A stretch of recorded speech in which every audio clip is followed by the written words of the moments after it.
우리가 마지막으로도 할 수 있는 고백이 있다고 한다면 이것이 다 우리 주님의 은혜입니다. 이 고백이 우리 모두의 고백이 되어야 될 줄로 믿습니다. 진짜 은혜가 없으면 1분 1초도 살아갈 수 없는 존재가 우리의 모습이다라는 것을 고백하지 않을 수가 없습니다. 또 이렇게 주일날 하나님 앞에 나와서 예배하게 된 것도, 누구는 예배하고 싶어도 예배하지 못하는 분들이 있습니다. 몸이 여의치 않아서, 또 환경이 열리지 않아서, 마음은 정말 하나님 앞에 나와서 함께 이 공동체 안에 들어와서 예배하고 싶은데 예배할 수 없는 그 마음. 근데 우리는 너무나 자연스럽게 자유롭게 나와서 예배할 수 있잖아요.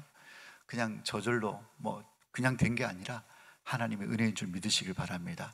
그래서 예배에 최선을 다해서 하나님 앞에 예배하는 우리 모두가 되었으면 좋겠다 싶습니다. 요즘 자주 듣는 말들 가운데 상호주의 원칙이라는 표현을 혹시 뉴스나 아니면 유튜브에서 이렇게 들어보셨는지 모르겠습니다. 상호주의 원칙이 무엇입니까? 상대방이 이만큼 하면 나도 이만큼, 쉽게 얘기하면 그건 거죠. 예를 들어서 우리가 미국에 수출을 했는데 미국에서 관세를 한 20% 정도 매겼다. 그러면 우리도 상호주의 원칙에 의해서 관세를 얼마나? 20% 매기면 되는 거예요. 동등한 입장에서 서로 유익을 주고받는 이 원칙을 상호주의 원칙이라고 얘기를 합니다. 오늘날 국제사회 관계가 자국 우선주의, 미국이 이제 트럼프가 그걸 또 강력하게 한번 표명을 했지 않습니까? 그래서 자기 나라 유익을 우선으로 하는 이런 관계 속에서 우리가 살고, 국제 관계 속에 살고 있는데, 그렇기 때문에 상호주의 원칙은 더 중요해졌습니다. 왜냐하면 손해 안 봐야 되니까. 상대가 이만큼이면 우리도 이만큼이라는 이 원칙이 통용되는 시대에 우리가 살고 있다는 것이죠. 나라와 나라와 관계도 마찬가지지만 사람과 사람과의 관계도 이 상호주의 원칙이 적용되는 것 같습니다. 여러분, 친한 지인들이 있지 않습니까? 자주 만나고 교제하는 지인이 있는데, 이 친구는 한 번도 밥을 안 사요. 만날 때마다 내가 계산하고 할 때마다 내가 밥값을 내고 그러는데, 이 친구는 한 번도 밥을 안 삽니다. 돈이 없어서도 아닙니다. 그런데 계산할 때 되면 신발끈을 묶고 화장실 갔다가 안 나타나고 그러면서 결국은 내가 결제를 하게 만드는 이런 친구. 그 흔한 한 잔도, 아가 뭐예요? 예, 아이스 아메리카노, 그죠? 이 한 잔도 안 사주는 거예요. 여러분, 그러면 이 친구와의 만남을 계속 해야 됩니까? 속이 좋으신 분들은 계속 만나시겠지만은, 이 상호주의 원칙에 의거한다면 만나기가 이제 불편할 거예요. 부담스럽고. 아니, 내가 이만큼 했으면 너도 이만큼은 아니더라도 뭔가를 좀 나에 대해서 해줘야 되지 않겠느냐고. 이게 마땅한 관계이지 않는가 하는 것입니다. 관계는 너무너무 중요합니다. 서로를 향한 존중, 배려, 이것은 관계를 지켜내는 아주 중요한 주제인 것입니다. 그런데 나라와 나라 관계도 중요하고 친구와 사람과 사람과의 관계도 중요합니다만은 또 중요한 관계가 있습니다. 아시겠죠? 무슨 관계입니까? 그렇죠. 우리와 하나님과의 관계도 이 상호주의 원칙이 적용이 된다는 사실을 여러분 기억하시기를 바랍니다. 여러분, 하나님과의 관계에 있어서 일방통행, 물론 우리 구원, 이 은혜는 일방통행이라고 볼 수 있을지 모르겠지만 많은 부분들을 보면 그렇지 않다라는 것, 한쪽에서만 일방적이지 않다라는 것을 우리가 성경 여러 곳의 사건들을 통해서 발견하게 되는 것입니다. 오늘 우리 읽은 본문은 이제 사사기가 거의 끝나가는 마지막 시점에 와 있습니다. 이제 곧 왕정시대가 시작됩니다. 왕이 나라를 다스리는 왕정시대가 열리기 이전에 이제 사사기 거의 끝부분에 해당되어집니다. 지금 이때 당시는 이 엘리라는 사람이 제사장이거든요. 제사장의 직무도 감당을 하고 사사의 직무도 감당하는 그런 시대에 살고 있었습니다. 근데 하나님께서 오늘 엘리와 그의 가문에게 하신 말씀이 오늘 본문의 말씀인데, 오늘 본문의 말씀을 한마디로 요약하면 이런 내용이죠.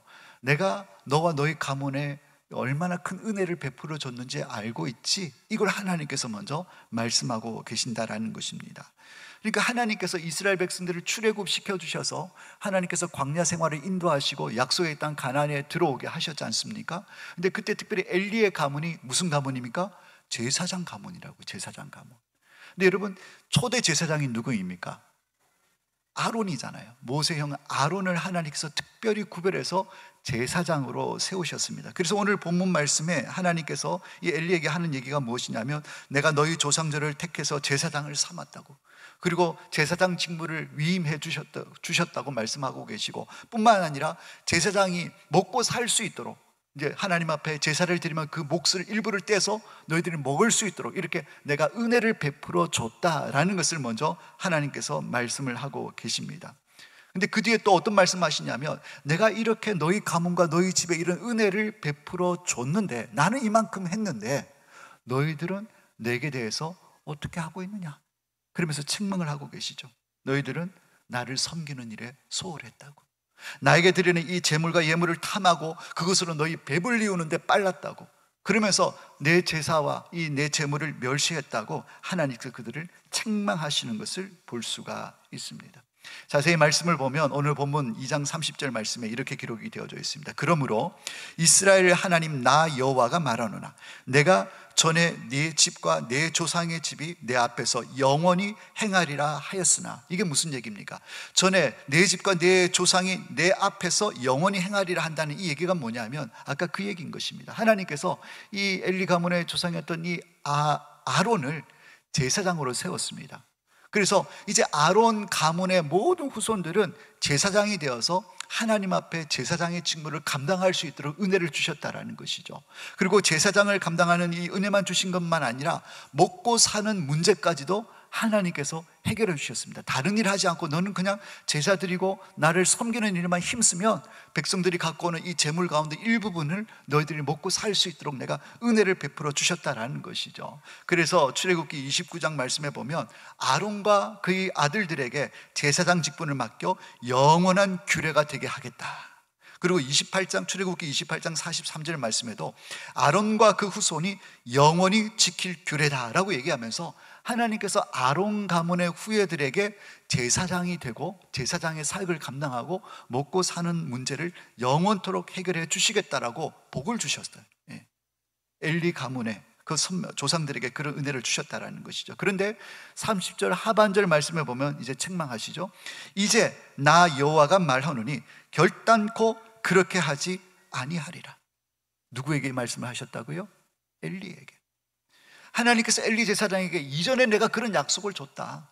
너희들 제사장 삼고 먹고 사는 문제 걱정하지 않도록 내가 은혜를 베풀어 주고 영원히 제사장의 직무를 섬길 수 있도록 내가 했지만은 이제는 안 그러겠다는 것입니다.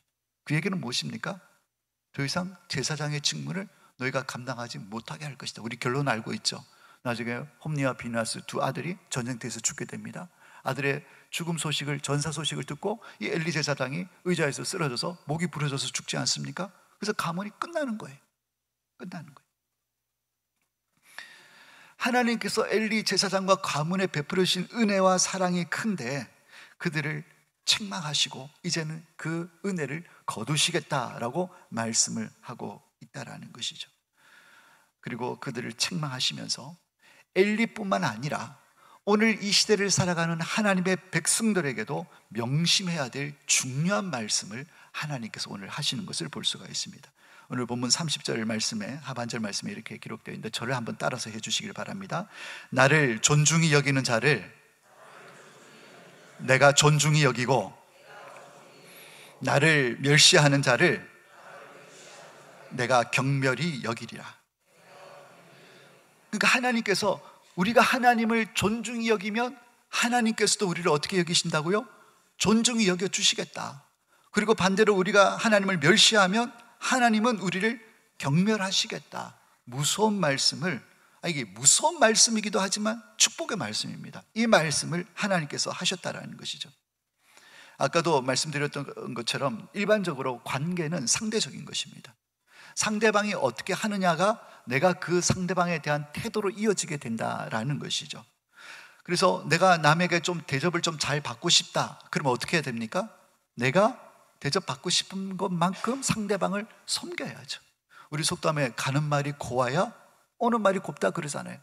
어떻게 가면 그게 오는 것입니다. 그래서 산상수훈에도 보면 마태복음 7장에 예수님께서 말씀하셨죠. 산상수훈 마태복음 7장 12절 말씀에 그러므로 무엇이든지 남에게 대접을 받고자 하는 대로 너희도 남을 대접하라. 이것이 율법이요 선지자니라. 무슨 얘기냐면 야, 너 대접받고 싶니? 그러면 네가 남을 대접해.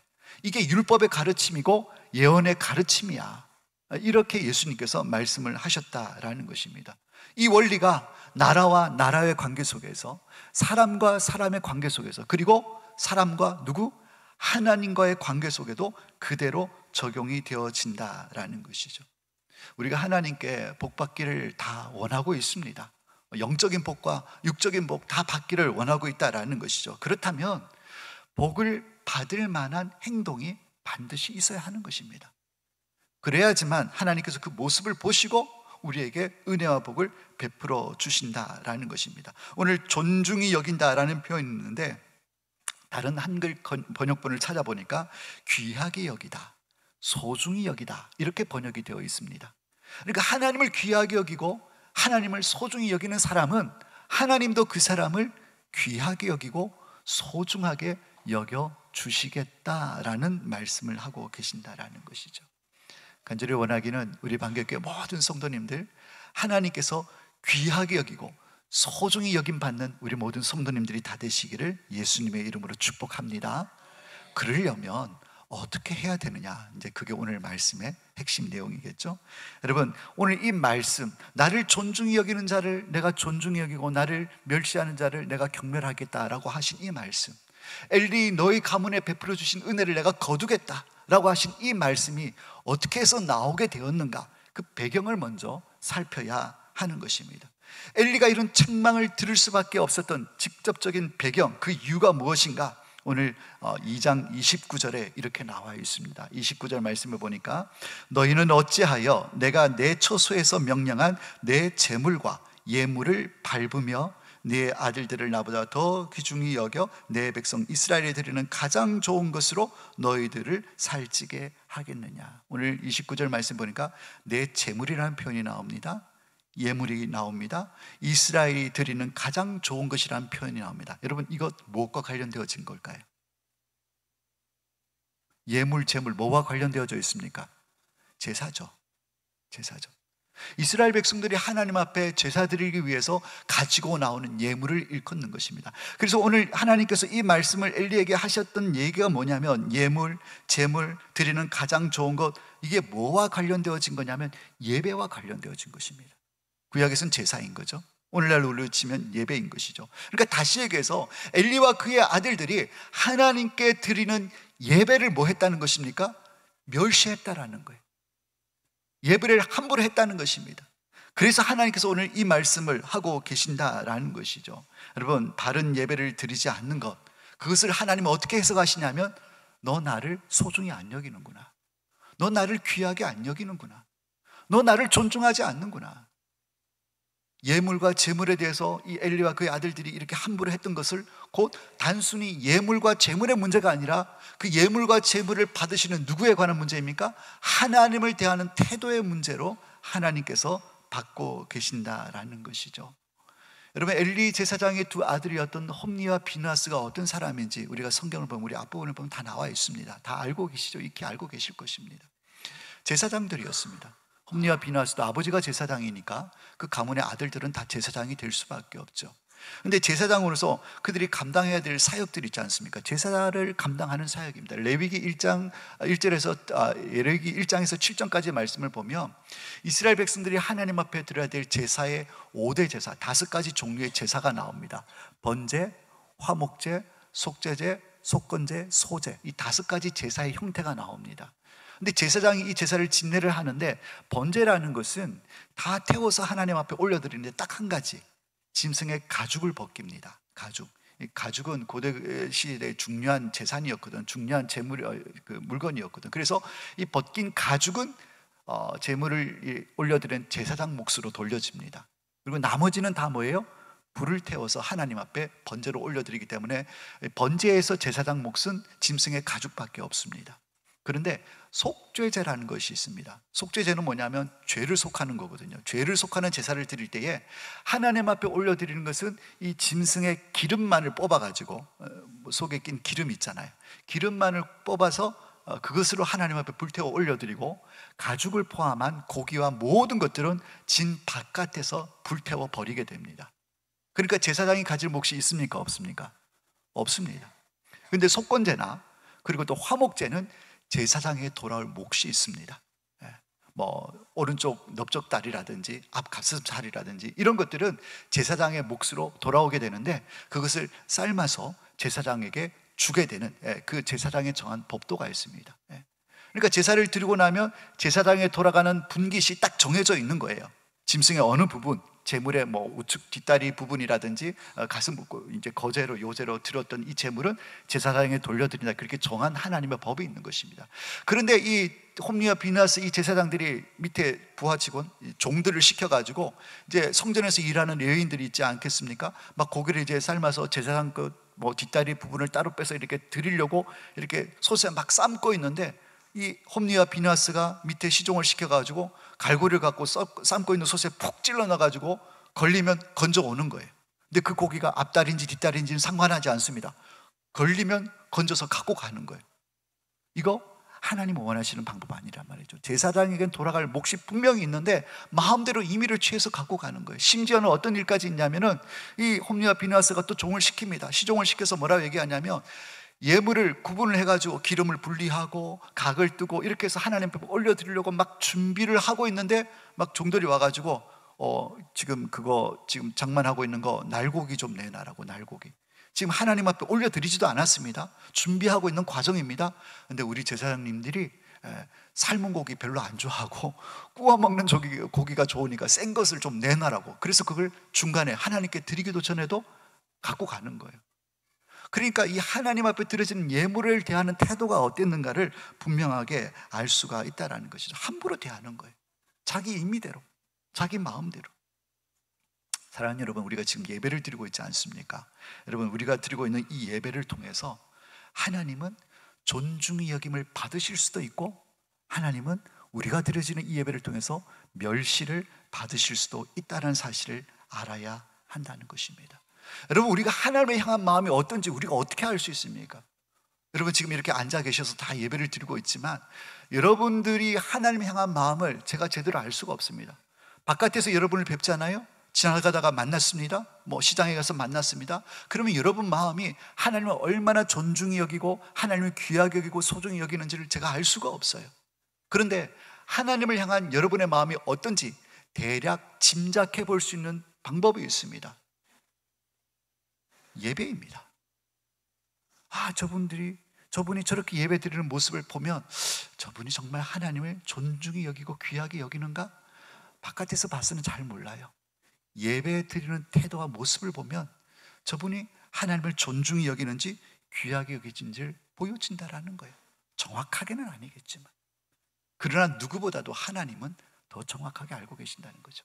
물론 우리 교회는 없습니다. 우리 교회 성도님들은 아니십니다만은 어떤 분들은 뭐 예배 사도신경하고 찬송하고 찬양대 찬양하고 그럴 땐 가만히 있는데, 오늘은 그러면서 제가 뭐 일 딱 시작하면 눈을 다 감으면서 벌써 이제 렘 수면으로 들어가실 준비를 하시는 분들이 우리 교회는 없습니다. 우리 교회는 없습니다. 예배가 시작되면 다 기둥 뒤에 앉아요. 기둥 뒤에. 그래 앉아가지고 폰 가지고 뭐 카톡 보내고 뭐 검색하고 쇼핑하고 심지어는 게임도 해요. 게임 뭐 꽂고 이거 꽂고 이어폰 꽂고 무슨 이어폰 꽂고 막 게임을 하고. 우리 교회는 없습니다. 숨을 기둥이 없잖아요. 기둥 뒤에 숨어서 기둥이 없습니다. 심지어는 예배자리에 앉아있지만 멍 때리고 있어요.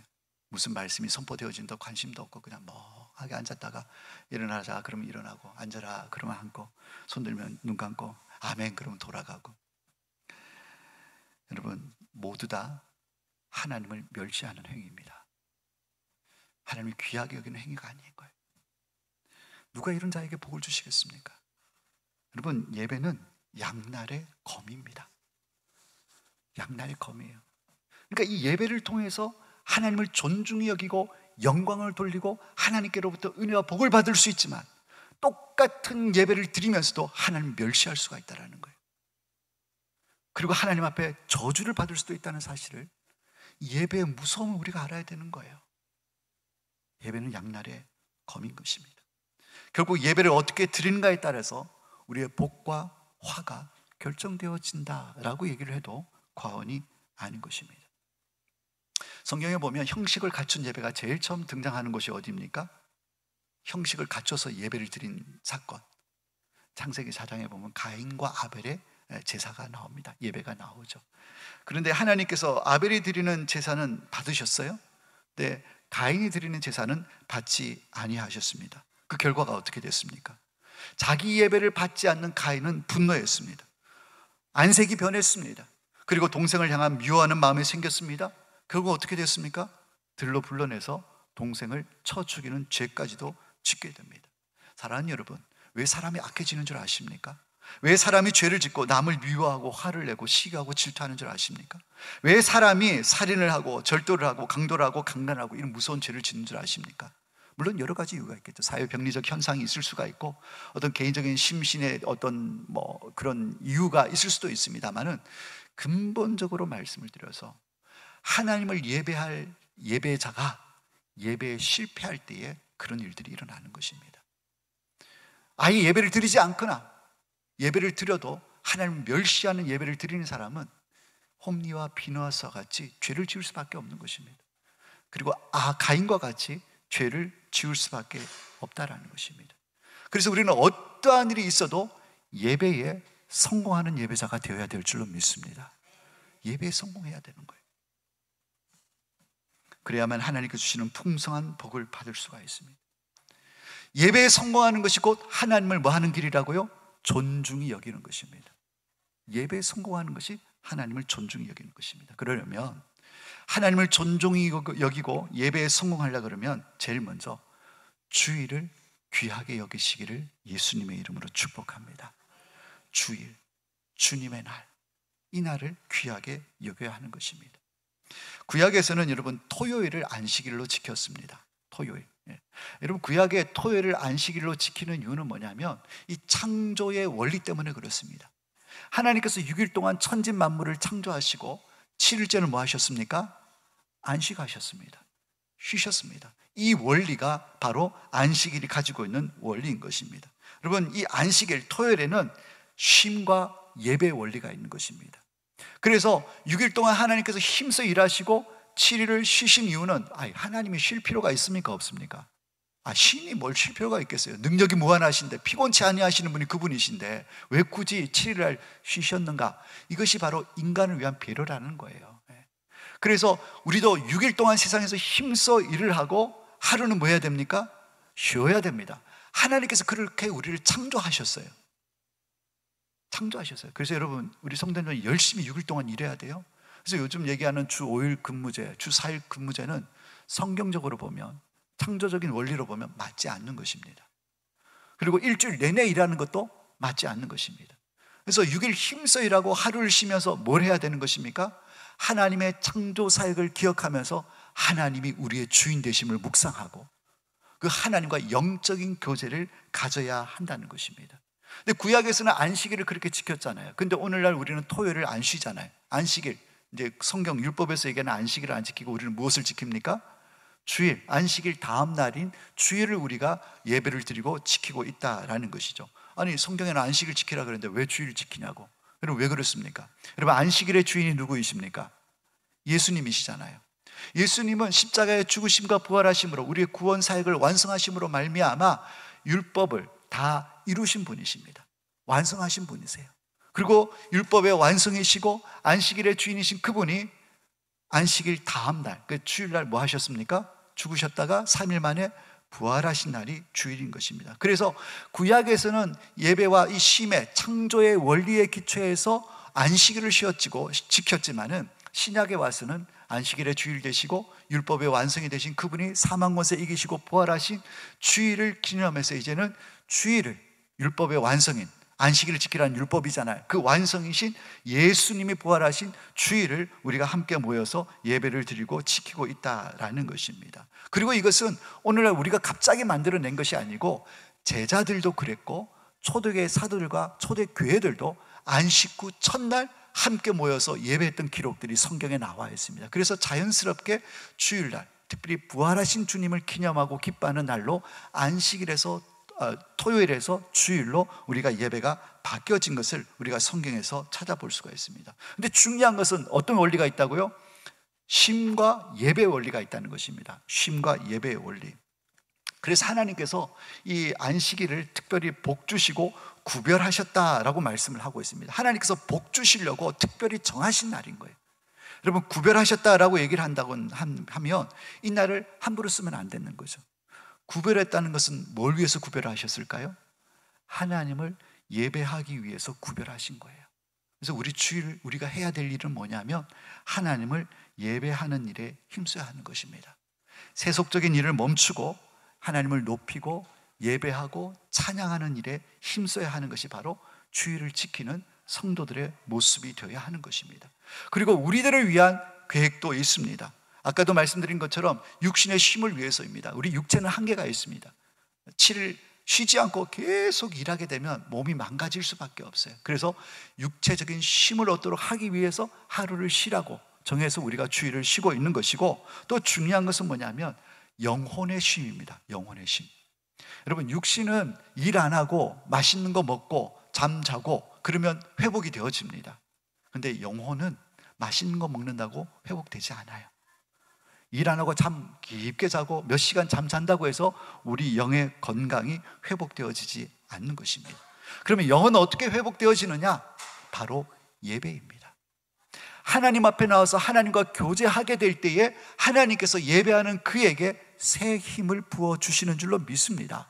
예배를 통해서 하나님을 사모하고 악망하고 갈망하게 될 때에 하나님이 사모하는 영혼을 만족시켜 주신다고 말씀하셨고, 사모하는 주 여호와를 악망하는 자, 악망이 뭡니까? 바라보고 간절히 사모한다는 뜻이거든요.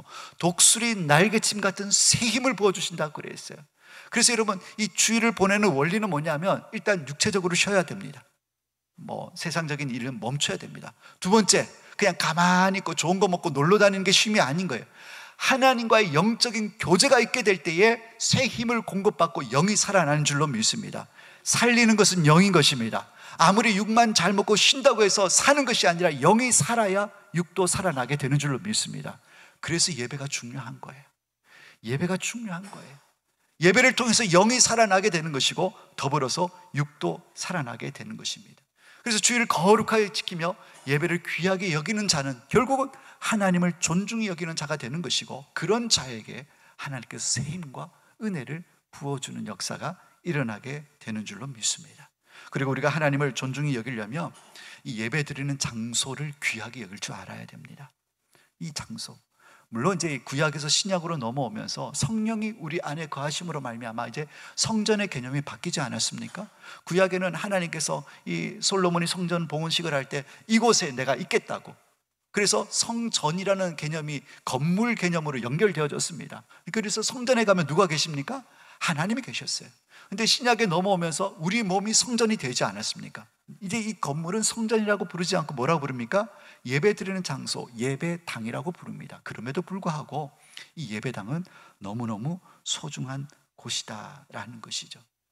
우리가 함께 모여서 예배할 때에 이곳에 무엇이 임재합니까?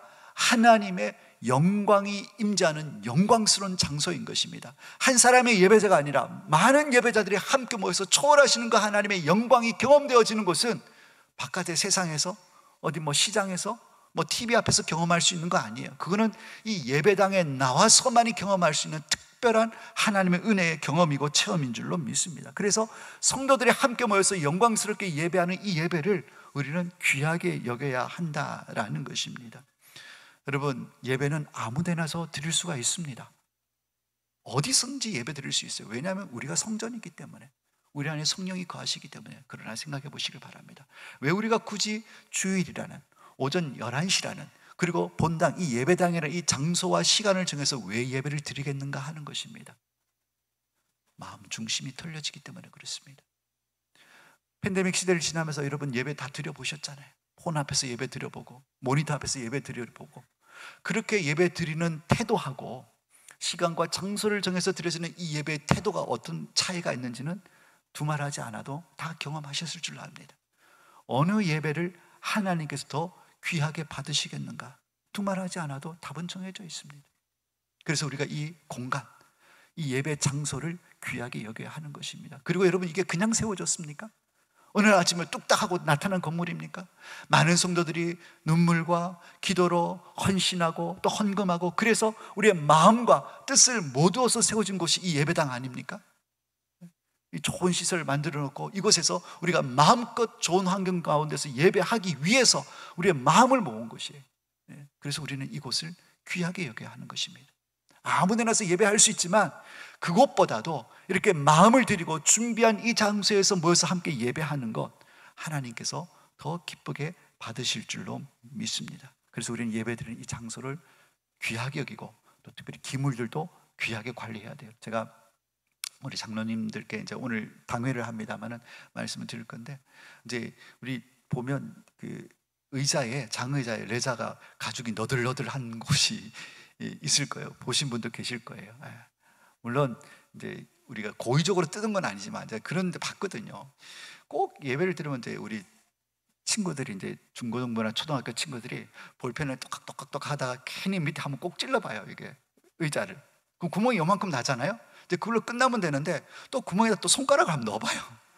그래 막 휘집다 구멍이 커지면 그 안에 휴지도 한번 말아 넣고, 그러면서 결국 너들너들해지는데, 여러분, 이 성전 안에 있는, 성전의 예배당 안에 있는 이 기물들과 이것을 귀하게 여겨야 돼요. 왜냐하면 이것을 통해서 우리가 예배를 드리기 때문에. 그래서 이 장소를 귀하게 여길 수 있기를 바랍니다. 그리고 예배를 통해서 하나님을 존중히 여길 수 있는 방법은 뭐냐면 준비된 예배를 드려야 돼요. 준비된 예배. 왕 같은 제사장이라고 그랬잖아요. 지난 시간에 여러분, 제사장은요 예배에 생명을 걸었습니다. 왜냐하면 까딱 잘못하면 죽거든요. 우리가 왕 같은 제사장이라고요. 준비 없이 예배 드리는 거 하나님을 멸시하는 행위입니다. 백성들도 마찬가지입니다. 예배하러 나올 때 뭘 갖고 나옵니까? 예물을 가지고 나옵니다. 하나님께서 말씀하셔서 너희들은 나를 예배하러 나올 때 빈손으로 나오지 말라 말씀하셨어요. 그래서 그들은 예물을 항상 가지고 나왔을 때에, 특별히 희생 제물을 가지고 나올 때는 우리 집에 가서 뚝 보고 저거 이거 아니에요. 하나님 앞에 드리기 위해서 얼마나 특별 관리를 하는지 몰라요. 상처가 나도 안 되고요, 얼룩이 생겨도 안 되고요, 질병에 걸려도 안 되고, 다리를 절어도 안 되고, 흠이 없는 희생 제물을 준비해서 들고 나와야 되는 거예요. 여러분, 우리가 하나님 앞에 드리는 예물 어떻게 드리고 계십니까? 그냥 마음 내키는 대로 손 가는 대로가 아니라 일주일 동안, 아니면 한 달 내내 기도하시고 준비하셔서 준비된 예물로 드리는 건지, 그냥 아무 생각 없다가 쓱 꺼내서 내리는 건지, 어느 태도가 하나님을 존중히 여기는가는 두말하지 않아도 여러분들이 분명히 분별할 수 있을 줄로 압니다. 사랑하는 여러분, 준비 없이 하나님을 기쁘시게 할 수가 없는 것입니다. 우리가 일주일을 삽니다. 세상에서 육적인 사람과 섞여서 막 살아가고 있는데, 그렇게 살다가 오늘 예배당에 탁 오셨는데, 여러분, 문을 딱 여는 순간 갑자기 내가 영적인 모드로 확 들어갑니까? 육적인 삶을 살다가 예배당 문을 딱 여는 순간 갑자기 영의 사람으로 확 바뀝니까? 그렇지 않다는 거예요. 영이신 하나님을 예배하기 위해서도 뭐가 필요합니까? 준비가 필요한 거예요. 그래서 일찍 오셔서 오늘 예배를 위해서 기도하시고, 오늘 말씀을 위해서 기도하시고, 내 죄악들도 하나님 앞에 회개하고, 이런 준비 없이 갑자기 헐레벌떡 뛰어서 문 열고 탁 왔는데 갑자기 영적인 모드로 확 바뀌면서 막 은혜가 충만하게 임하고 그럴까요? 그렇지 않다는 거예요. 준비가 없으면 은혜가 임하지 않습니다. 물론 특별하신 하나님 은혜가 임할 때도 있겠지만, 여러분, 준비된 예배를 하나님 앞에 올려드리시길 바랍니다. 그것이 바로 하나님을 존중히 여기는 태도인 것입니다. 그리고 마지막으로 한 가지 더 말씀드린다면, 하나님을 존중히 여기는 예배가 되려고 한다면 예배가 삶으로 이어져야 하는 것입니다. 삶으로 이어져야 하는 거예요. 예배당에서는 거룩하게 앉아가지고 예배 잘 드리는 것 같아 보였는데, 나가면 말이 틀려지고 행동이 달라집니다. 사람들에게 손가락질을 받고 지탄을 받는 그런 모습으로 살아간다면 그 사람 드린 예배 잘못 드린 거예요. 하나님을 멸시한 것입니다. 그런 척한 거지 예배한 거 아닌 거예요. 그러니까 예배를 잘 드린 사람은 삶으로도 살아내게 되는 것입니다. 로마서에서 말씀하시고 있는 것처럼 영적인 예배, 삶으로 드려진 예배에 성공하는 사람이 이렇게 공적인 예배도 성공한 사람인 줄로 믿습니다. 시간과 장소를 드리는 이 공적인 예배뿐만 아니라 삶으로 드려진 예배에 성공하는 사람, 그 사람이 하나님이 존중히 여기는 사람이 되는 줄로 믿습니다. 주님의 이름으로 축복합니다. 우리 모든 반객교회 성도님들, 예배로 하나님을 존중히 여기시는 분들이 다 되시기를 예수님의 이름으로 축원합니다. 나를 존중히 여기는 자, 내가 존중히 여길 것이라고. 예배에 성공하는 자를 내가 존중히 여길 것이라고. 나를 멸시하는 자, 예배에 실패하는 자 내가 경멸할 것이라고. 오늘 엘리와 그의 아들들의 모습을 보면서 예배가 얼마나 중요한지, 얼마나 복된 것임과 동시에 얼마나 두렵고 떨리는 것인가를, 양날의 검과 같은 이 예배에 다 성공해서 존중이 받는 우리 모든 성도님들이 다 되시기를 예수님의 이름으로 축원합니다. 기도하겠습니다. 하나님 감사합니다.